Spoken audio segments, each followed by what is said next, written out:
उस समय मैं यहाँ पे आया था। तो अराउंड 2010 में हम लोग यहाँ पे पढ़ाई करते थे।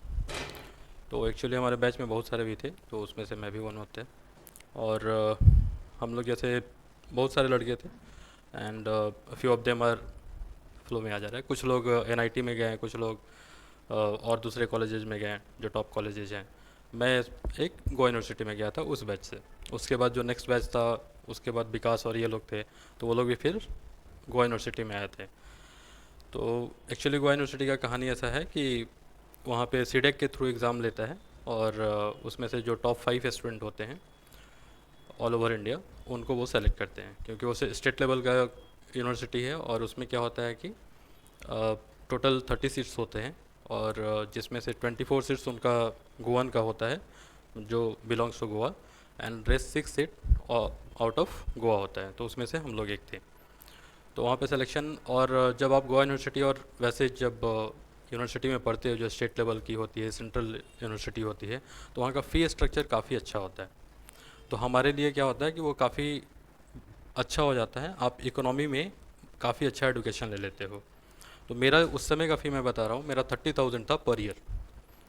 ठीक है। और उसके बाद ओनली जो हम लोग हॉस्टल में मेस और मेस फैसिलिटी था, जिसमें हम लोग को ओनली 300 रुपीज़ पर मंथ हम लोग देते थे, और A1 क्लास का वो आपका हॉस्टल था। तो जब आप मेहनत करते हो, थोड़ा उस समय जब मेहनत करते हो, तो आपको लगता है कि it is quite tough, quite difficult, right? But once you achieve it, then you will get something, so you will be happy.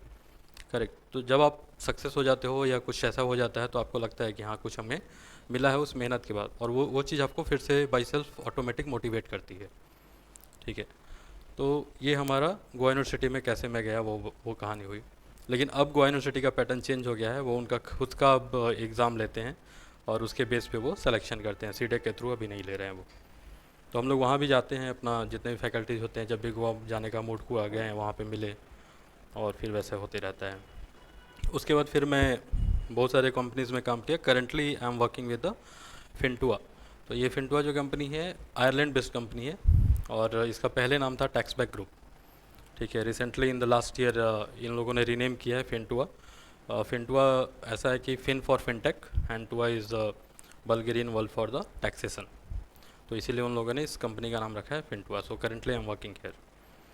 तो अभी जितना भी आप लोग सुन रहे होंगे एआई वर्ल्ड और ये सब चीज़ें, ठीक है, तो इसको आप डिनाई नहीं करना कि एआई के कारण कुछ इशू होने वाला है। एआई आपको बहुत सारी अपॉर्चुनिटी लेके आ रही है। हम लोग सुनते हैं न्यूज़ में कि यहाँ पे इतना फायरिंग हो रहा है, इतना ये हो रहा है। जैसे होता है ना, अभी आप स्टूडेंट हो, तो आपको ये सब जब न्यूज़ मिलती है, तो आप लोग पैनिक हो जाते होगे कि हम जब इस फील्ड में जाने वाले हैं आगे फ्यूचर में, अगर हमें जॉब ही नहीं मिलेगा तो क्या करेंगे। ऐसा पॉसिबल ही नहीं है। If you have quality, you will get the job. अगर आपके पास, मैं फ्रैंकली बोलता हूँ कि अगर आपके पास क्वालिटी है, तो आपके पास 10 जॉब पड़े हुए हैं। तो हमें वर्क करना चाहिए क्वालिटी पे। अगर हमारे पास क्वालिटी नहीं है, अगर आप suppose you are a hire interviewer, और मैं आ रहा हूँ आपके पास इंटरव्यू देने, और आपने मेरे से 10 क्वेश्चन किया, मैं आपको सेटिस्फाई नहीं कर पाया उन 10 आंसर से, तो of course you are not going to hire me, right? The same is going to be happen with the other interviewer. वो बंदा बैठा है, वो कंपनी के लिए रेवेन्यू जनरेट करवाने वाला, आप उसको कन्विंस नहीं कर पा रहे हो, उसको कॉन्फिडेंस में नहीं ले पा रहे हो, सो कैसे वो हायर करेगा? तो एक्चुअली यही होता है। कॉलेज में जब हम लोग अपने बैच में थे, तो एक्चुअली पब्लिक डोमेन पे नहीं बोलना चाहिए, लेकिन बस ब्रीफली मैं बता देता हूँ आपको कि जब कॉलेज में रहते हैं, तो बहुत कम लोग जो होते हैं कॉलेज में अच्छे से पढ़ाई करते हैं। जो इंजीनियरिंग कॉलेज की कहानी होती है, वो क्या होती है, हम लोग लास्ट जब एग्ज़ाम का टाइम आता है, तब हम लोग स्टार्ट करते हैं पढ़ाई करना। ठीक है, इट्स अ फैक्ट। लेकिन ऐसा नहीं है कि सारे बच्चे वैसे होते हैं। तो आउट ऑफ 100, 5 से 7 बच्चे जो होते हैं एक्चुअली पढ़ते हैं, बाकी सब ऐसे ही पढ़ते हैं। वो क्या करते हैं, अपने सीनियर से, एलुमिनाई से क्या करते हैं, एलुमिनाई नहीं, सीनियर सुपर सीनियर जो भी हों, उनसे सपोर्ट लेके उनको हेल्प मिल जाता है, जिससे वो अपना काम कर लेते हैं। तो वो सब चीज़ों पे हमें नहीं फोकस करना है, हमें अपने खुद के वर्कआउट पे फोकस करना है, सो दैट कि विल गेट समथिंग, क्योंकि वो जाके आपको फ़ायदा देने वाला है। ठीक है।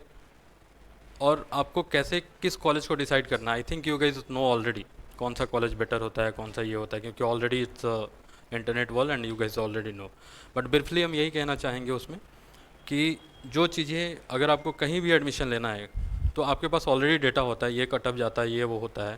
तो you should not focus on the cut off initially. ठीक है, हमें इनिशियली कट ऑफ पे फोकस नहीं करना चाहिए, हमें क्या मेहनत करना चाहिए कि हम कैसे उस चीज़ को अचीव करें। ठीक है, और सिर्फ प्लान नहीं करना है, start with the go, start with the flow. उसमें आप और हर कुछ समय के बाद अपने आप को इवेल्युएट कीजिए। इवेल्युएट करने का मतलब कि हमने ये चीज़ें की, बट इससे क्या हमको फ़ायदा मिला, क्या हमको घाटा हुआ। अगर फ़ायदा मिला वी शुड फॉलो, अगर घाटा हुआ तो हमें क्या हुआ, कुछ ना कुछ वो लर्निंग दिया होगा आपको कि क्यों हमें ये लॉस हुआ है, क्यों हमें ये घाटा हुआ। तो हम क्या करेंगे, उस पर वर्कआउट करेंगे and then will improve it, और फिर उस पर काम करना शुरू करेंगे। तो उससे क्या होगा, आप धीरे धीरे अपने आप आगे बढ़ते जाओगे और अपने आप को उस लेवल पे लाओगे। क्योंकि जब आप डिसीजन लेने जाओगे तो आपको लगेगा, यू विल फील कॉन्फिडेंस कि हाँ, ये जो डिसीजन मैंने लिया खुद से लिया और आज हमें सक्सेस मिली है तो खुद से मिली है। Only because the hidden pattern क्या है हमारा, इसका जो हमने मेहनत कर रखा है उसी का है।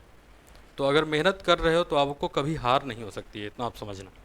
क्योंकि हम लोग, मैं अपनी कहानी अगर बताऊं तो उस समय मैं साइकिल से आता था फुलवारी से, it's around 10 kilometre from here.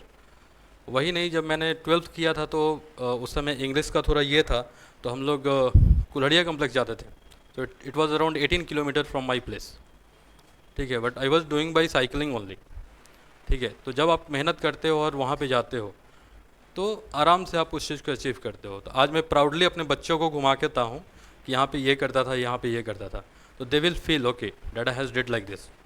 Okay, तो ऐसा नहीं है, अगर आप मेहनत करोगे और कुछ टारगेट आपने सेट कर रखा है तो of course you will get it. और ये प्रोफेशनल एकेडमी जो है एक ऐसा प्लेटफॉर्म है हमारे लिए, क्योंकि हम लोग जो हैं हर स्टेप पे इस चीज़ को देखे हैं। यहाँ पे आने के बाद हम लोगों ने मैथ्स के इम्पोर्टेंट को समझा, क्योंकि जब हम क्वेश्चंस और ये सब हमारे सर ने दिया करते थे, तो जब मैथ्स का ये था, क्योंकि आप जब एनआईटी में और किसी भी आईआईटी के लिए एमसीए में जाओगे या कोई भी इंस्टीट्यूट में जाओगे आप एमसीए के लिए, तो आपको मैथ्स का ध्यान रखना होगा, मैथ्स का इम्पोर्टेंस है। इवन वही नहीं, अगर आप एआई वर्ल्ड में आने वाले हो तो एआई वर्ल्ड जितना भी आप एलएलएम और ये सब चीज़ें देख रहे हो, ठीक है, वो सब उसका बेस आपका मैथ्स है।